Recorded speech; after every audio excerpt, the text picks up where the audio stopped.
Well, hi there. My name is John Harrell. I work for Ministry Incubators with the Western North Carolina Conference, the United Methodist Church, and it is my joy today to be talking with Dawn Lynch in Mooresville, North Carolina.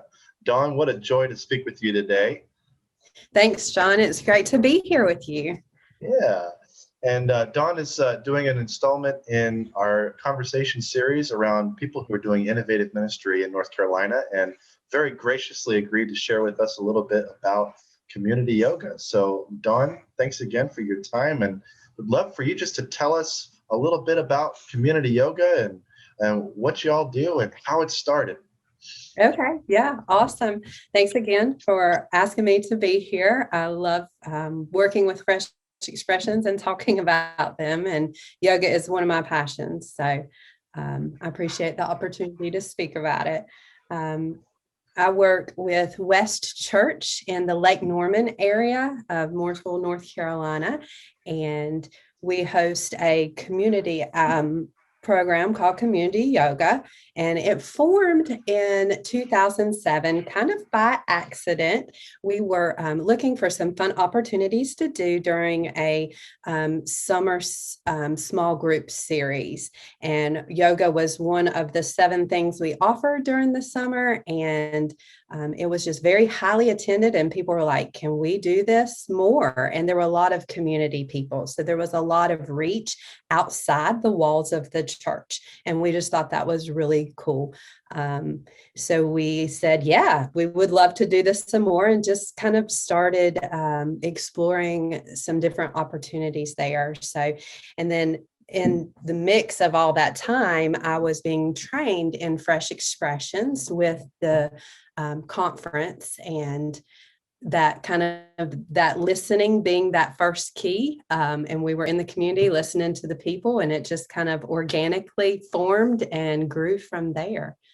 And then on to the next step, the loving and serving. So we heard the need of the community, and we said, okay, how can we love and serve the people here? And that was informing an ongoing, we started offering yoga once a month in the beginning, just to see if it was really something people were going to come to and attend.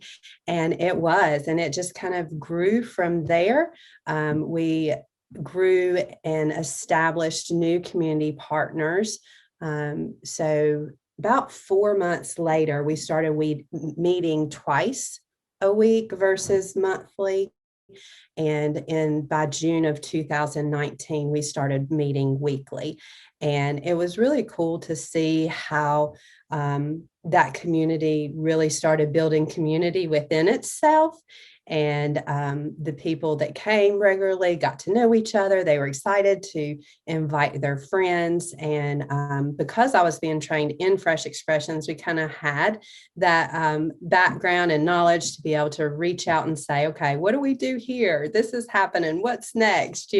So that was great. And the conference is great and willing to work with anybody who's trying new things, and a great resource to lean on when you're trying something new. Yeah. And then so you got some terrific momentum on that, and then the world exploded. Coronavirus happened, but you all found some really terrific ways to stay engaged with the people that you're serving in the midst of the pandemic. Can you talk a little bit about that too? Yeah, sure. Yeah, it's like the pandemic hit, and we're like, okay, nobody really knew for how long this was going to last or what to do. But luckily, we have an amazing senior pastor, Andrea Smith, and she knew that we need to pivot, and we need to pivot quickly. So that's what we did as a church staff, and that's what we tried to do in all of our ministry areas. And some of them worked out, and some of them failed. But at West, we kind of have a motto: if you're not failing, you're not trying hard enough. So we don't fear failure. We actually expect it. At our staff meetings, we give a prize for the biggest failure of the week, kind of creating that culture that it's okay to try things and not succeed, just keep trying. So that was really cool to have that support from my home church, and just knowing that when you're trying something new, you never know, but God meets you in that never know, and it can turn out really great in reaching, unchurched people in the community. So we started offering, it was about fall. We started offering outdoor yoga during the pandemic, and that was great. It was a way, not everybody was willing to get together, and we understood that and expected that, as times were just uncertain for everybody. But there were a large part of the community, probably 14 to 16 on average weekly, that really did need that space and that community and support during that time. So it was really cool that a sister church down the road lent us their pavilion.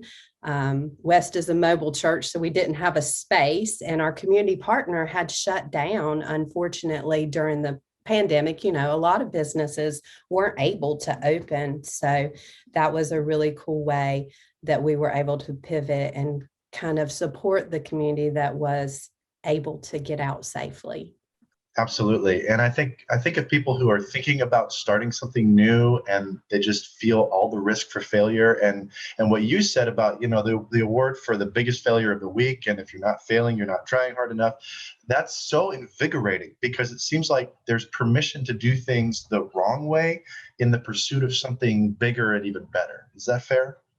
Yeah, absolutely. What would you say to someone who's watching this interview, who's listening to this amazing ministry that y'all have put out there and even pivoted during the midst of the pandemic and thinking, golly, I'd like to start something, but I just don't know where to begin, or I'm not sure my idea has staying power. How would you encourage somebody who's thinking along those lines right now? Well, I would encourage them to pray for their community first. That's kind of the underlining of the discipleship model of all Fresh Expressions. And then to allow themselves to dream big and listen. Just go for prayer walks. Get out in your community.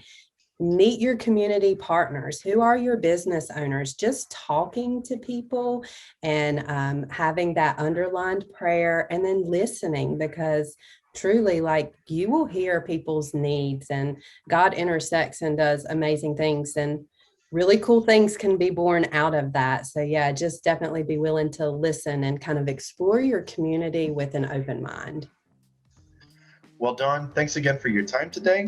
What a joy to get to talk to you. And thanks again for sharing your story and the story of community yoga with us who are watching. And if somebody wanted to find out more about community yoga, how would they go about doing that? Yes, they can go to headingwest.org, or they can find the community yoga page on Facebook. All right. Well, I'm talking with Dawn Lynch of Mooresville, North Carolina today.